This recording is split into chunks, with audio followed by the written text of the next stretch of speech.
Hello guys, welcome to my channel. రోజు evening అయితే చాలు ఏదో ఒక స్నాక్ మీద పీకుతూ ఉంటుంది, ఏం తిందాం అని చెప్పి.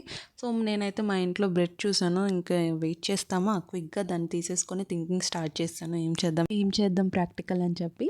సో నాకు ఒక థాట్ అయితే వచ్చింది, అదేంటంటే masala cheesy bread omelette. So ఇది మేబీ ఉండొచ్చు, ఎందుకంటే ఇప్పుడు ఎక్కడ చూసినా ఏదో ఒకటి వింత వింత లైక్ చీజ్ మసాలా దోశ అని చెప్పి, లేదంటే ఏదో బ్రెడ్ మీద ఏవేవో సంథింగ్ అట్లా చేస్తున్నారు, కాబట్టి ఇది కూడా ఉండుండొచ్చు అని నేను అనుకుంటున్నాను. ఐ థింక్ నేనైతే ఎందులోనూ చూడలేదు, నా ఓన్గా చేసుకున్నాను. సో నాలాంటి కుకింగ్ సైంటిస్టులు ఎవరో ఒకరు చేసే ఉంటారు. సరే ఇంకా అవన్నీ పక్కన పెట్టేసి మన రెసిపీకి అయితే వచ్చేద్దాము. సో నేను ఒక ఎగ్ క్రాక్ చేసుకొని దాన్ని మంచిగా బీట్ చేసుకున్నాను. నెక్స్ట్ స్టవ్ మీద ప్యాన్ పెట్టి దాని మీద కొంచెం బటర్ అప్లై చేస్తున్నాను ఇక్కడ. సో బటర్ మొత్తానికి స్ప్రెడ్ చేసేసి మనం కలిపి పెట్టుకున్న ఎగ్ మిక్స్ని ఇందులో పోర్ చేసేయాలి. సో నీట్గా స్ప్రెడ్ చేసుకోవాలి తవా మీద మొత్తం.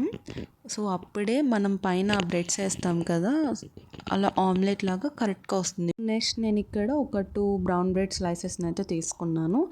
అవి ఆమ్లెట్ మీద నీట్గా అలా పరుచుకోవాలి. సో దానిపైన మళ్ళీ మనం కొంచెం బటర్ అప్లై చేయాలి. అండ్ కింద మంచిగా ఆమ్లెట్ రోస్ట్ అయిన తర్వాత దాన్ని ఇట్లా నేను చూపించినట్టు ఫోల్డ్ చేసేసుకొని 2 సైడ్స్ కూడా మంచిగా రోస్ట్ చేసుకోవాలి. కావాలంటే ఆ 2 బ్రెడ్ స్లైసెస్ మధ్యలో ఒక చీజ్ కూడా యాడ్ చేసుకోవచ్చు.